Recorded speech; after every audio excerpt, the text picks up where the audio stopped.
Did the Federal Bureau of Investigation, tasked with uncovering the truth of the most profound tragedy in mid-20th century America, ever possess documents pertaining to the assassination of President John Fitzgerald Kennedy that vanished without a trace, leaving behind only the ghost of their existence? The question has haunted generations, fueled by the slow, grudging release of millions of pages of records, some bearing tantalizing gaps, others riddled with redactions that hinted at stories untold. The very notion that the nation's premier law enforcement agency might have deliberately or negligently allowed crucial evidence to disappear strikes at the heart of public trust, forcing a reckoning with the true nature of state power and its inherent secrets. What might such missing pages contain, and why would they be deemed too dangerous for the public gaze? The immediate aftermath of November 22, 1963, was a maelstrom of shock, grief, and frantic activity. In the Dallas-Fort Worth area, the FBI's regional office, like so many other agencies, was suddenly thrust into an unprecedented investigation. Agents, previously occupied with bank robberies, interstate fraud, and internal security matters, found themselves sifting through a crime scene of immense historical import. J. Edgar Hoover, the legendary and often feared director of the FBI, had by this time molded the Bureau into a monolithic entity, characterized by strict hierarchy, meticulous record-keeping, and an almost religious devotion to his authority. Upon hearing the news of the president's death, Hoover's primary directive was clear: establish a definitive narrative as quickly as possible, one that would implicate a lone assassin, Lee Harvey Oswald, and quash any speculation of a wider conspiracy, which he viewed as potentially destabilizing and ripe for communist exploitation. This urgency, born of both genuine national security concern and a deep-seated desire to control the information flow, set the stage for how evidence was collected, processed, and, crucially, managed. Imagine the scene within the Dallas FBI office in those frantic hours. Typewriters clacked incessantly, their keys striking carbon paper to produce multiple copies of every report, every memo, every interview summary. The air would have been thick with cigarette smoke, the scent of stale coffee, and the metallic tang of fear and adrenaline. Agent James Hosty, who had a file on Oswald prior to the assassination, a detail that would later prove immensely problematic for the Bureau, was among those scrambling to assemble information. Every piece of intelligence, every scrap of paper, from witness statements to ballistic reports, was routed through a complex internal system. These documents, known as 63A files, 92 files, or 105 files, depending on their subject and origin, represented the raw data of the investigation. The sheer volume was staggering, and the process of organization was, by necessity, both swift and perhaps imperfect.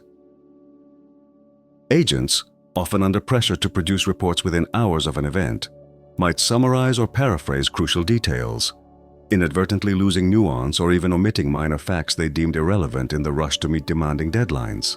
This initial frenzied period was ripe for errors, oversights, and some researchers contend, deliberate selectivity in what was recorded and what was prioritized for transmission up the chain of command. One of the most persistent questions, a gnawing hook in the fabric of the official story, revolves around the destruction of a note left by Oswald at the FBI's Dallas office just weeks before the assassination. According to Agent Hosty's testimony, Oswald had visited the office and left a note, the contents of which remained disputed, but which Hosty claimed was simply a complaint about his wife, Marina. Hosty's superior, Special Agent in Charge J. Gordon Shanklin, reportedly instructed Hosty to destroy the note after the assassination to avoid embarrassment for the Bureau, as it would imply the FBI had a direct, recent interaction with the assassin and perhaps failed to act on a potential warning. This alleged act of destruction, detailed in later testimonies and investigations, represents a critical moment, an immediate and seemingly calculated decision to eliminate a physical piece of evidence. While some interpret this as a regrettable, impulsive act by panicked officials seeking to avoid career-ending reprimand, others view it as a chilling precedent for the broader withholding or destruction of documents designed to shape the narrative and protect the Bureau's image at all costs.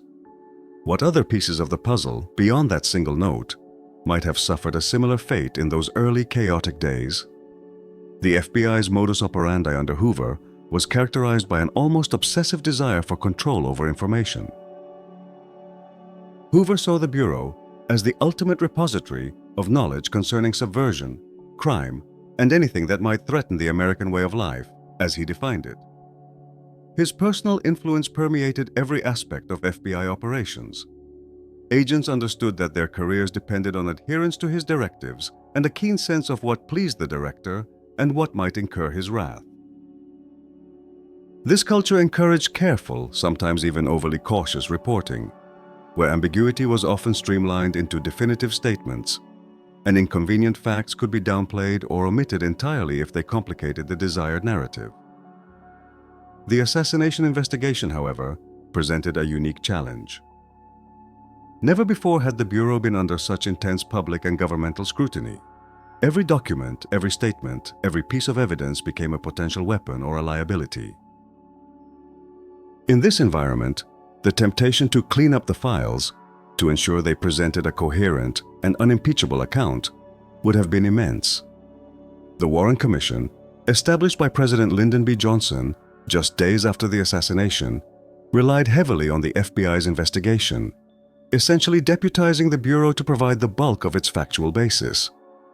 This arrangement further cemented the FBI's role as the gatekeeper of information, creating a dynamic where the agency was, in effect, investigating itself. Consider the meticulous yet often opaque system of internal FBI communication. Memoranda, or memos, flowed ceaselessly from field offices to Washington headquarters, and from headquarters down to the field. These were not just records, they were directives, summaries, observations, and often interpretations. A memo from a field agent might describe an interview with a witness who claimed to have seen Oswald with an unidentified man. By the time this information was processed at headquarters, condensed, and perhaps recontextualized for a report destined for the Attorney General or the President, the specificity of that unidentified man might be diluted or even omitted entirely, especially if it clashed with the burgeoning lone nutsman theory.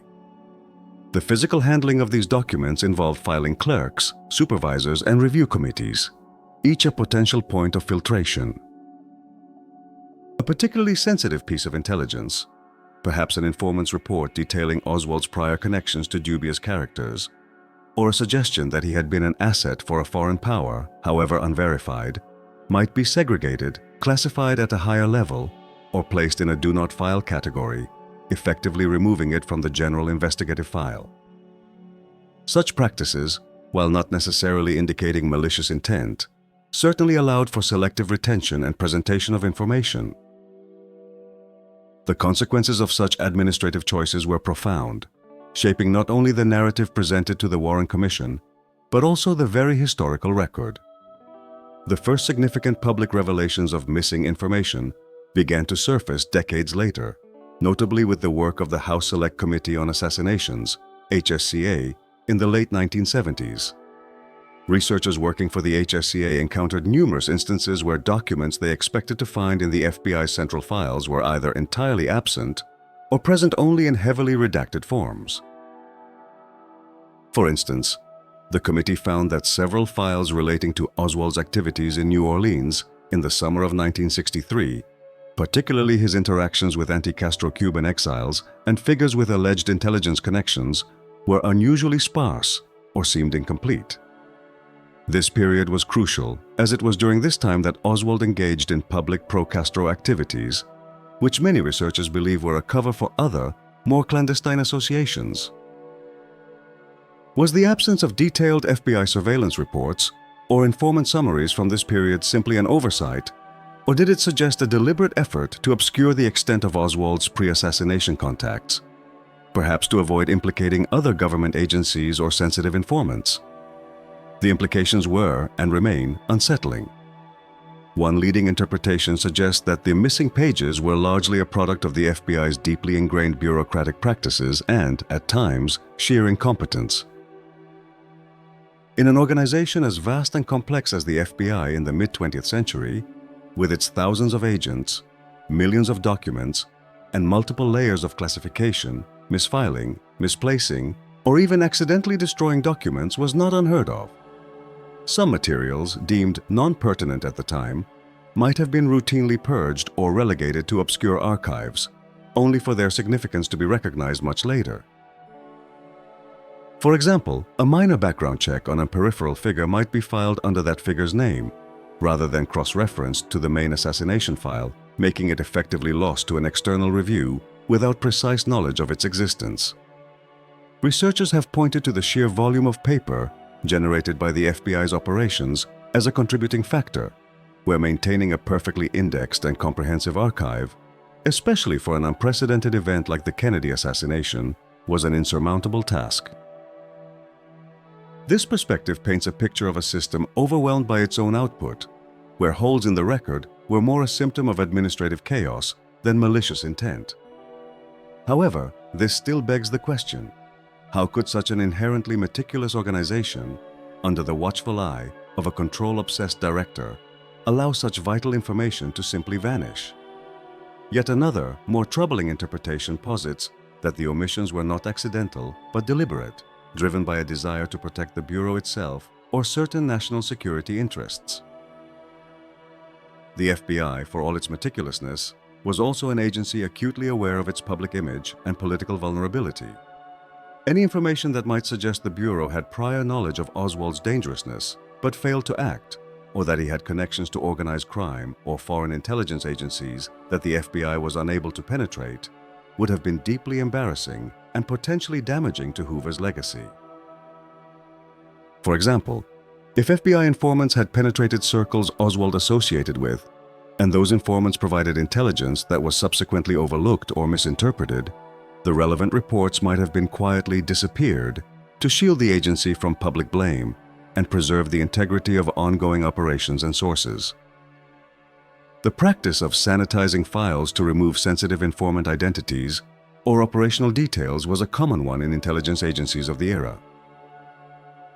This explanation suggests a calculated, though perhaps limited, effort to curate the historical record, ensuring that only information supporting the official narrative of a lone, unconnected assassin reached the public and congressional investigators.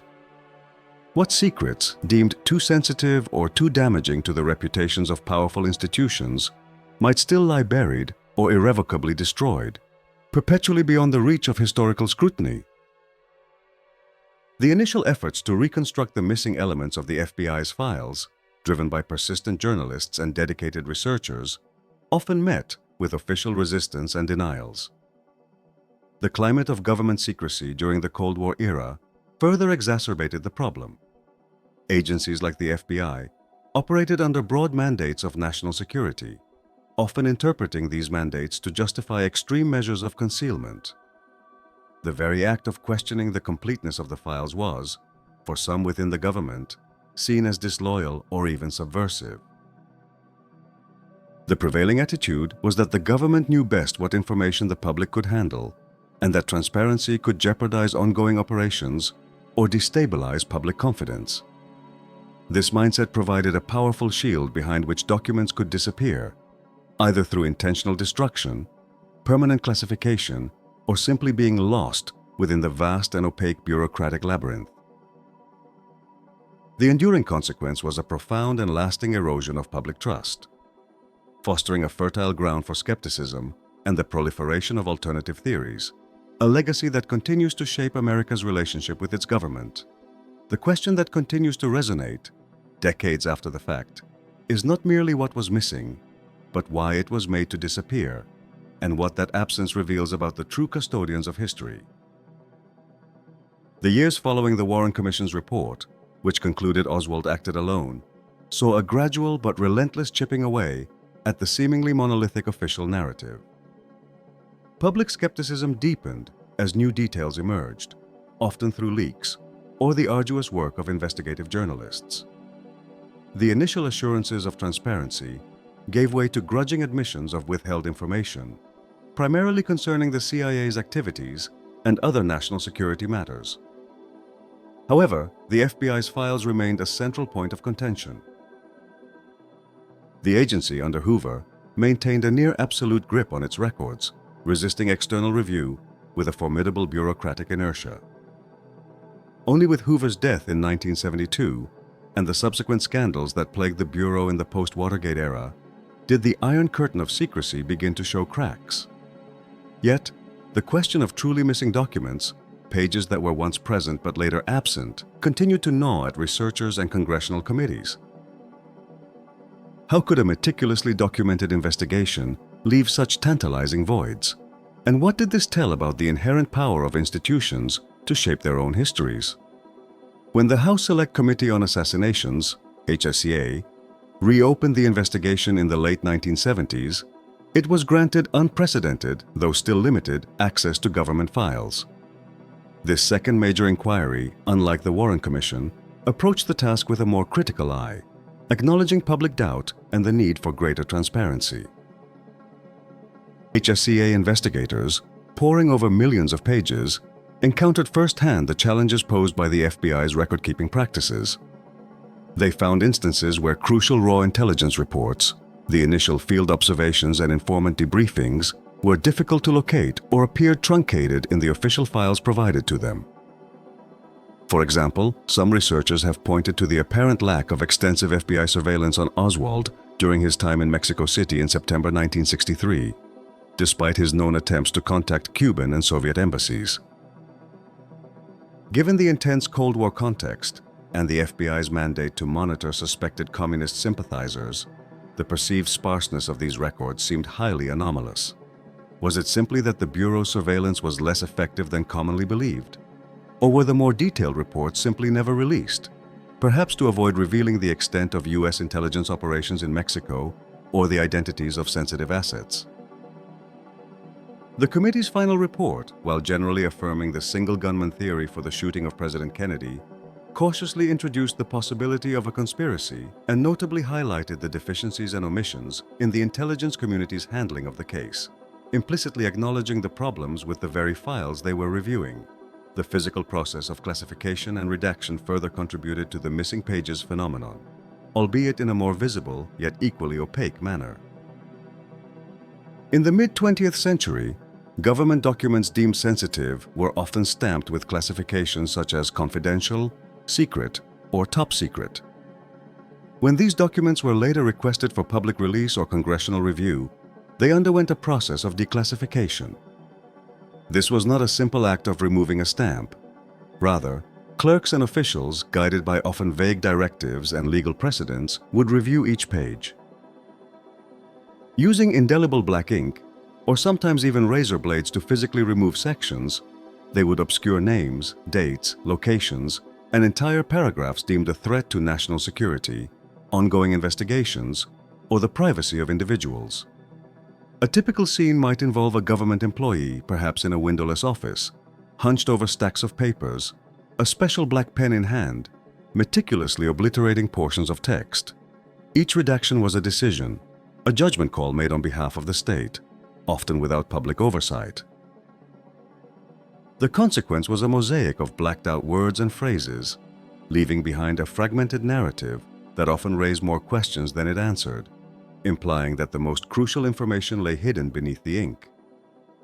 The motives behind these redactions and the initial withholding of information were manifold and often intertwined. One dominant motive was the protection of sources and methods. Intelligence agencies, including the FBI, relied heavily on informants and sophisticated surveillance techniques. Revealing the identity of an informant could put their life in danger, compromise ongoing operations, and dry up future intelligence streams. Similarly, disclosing specific surveillance technologies or techniques could render them useless against adversaries. For example, if Oswald had been in contact with individuals known to be FBI informants, releasing those reports unredacted would have been seen as an unacceptable breach of security. Another powerful motive was the avoidance of embarrassment or political scandal. As noted earlier, any indication that the FBI had prior intelligence about Oswald that was mishandled, or that figures associated with organized crime or foreign powers had connections to the assassination that the Bureau failed to uncover, would have been devastating for the agency's reputation and for Hoover himself. This desire to control the narrative extended to preventing any information from surfacing that might imply a wider government conspiracy or incompetence at the highest levels. The Cold War context amplified these concerns, with officials genuinely fearing that instability or public distrust could be exploited by Soviet adversaries. Thus, the missing pages could represent information suppressed not by a grand, sinister conspiracy, but by a confluence of self-preservation, legitimate security concerns, and bureaucratic caution, all operating within an opaque system. The most sweeping effort to bring transparency to the JFK files came with the passage of the JFK Assassination Records Collection Act of 1992. This landmark legislation mandated the release of virtually all government documents related to the assassination, with redactions only permissible in the most extreme circumstances, subject to review by the Assassination Records Review Board, ARRB. The act led to the release of millions of new pages, shedding light on previously unknown aspects of the case. Yet, even with this unprecedented mandate, the specter of missing pages persisted. The ARRB discovered that many agencies had been less than diligent in preserving their records, and some documents were still being withheld or had been irrevocably lost.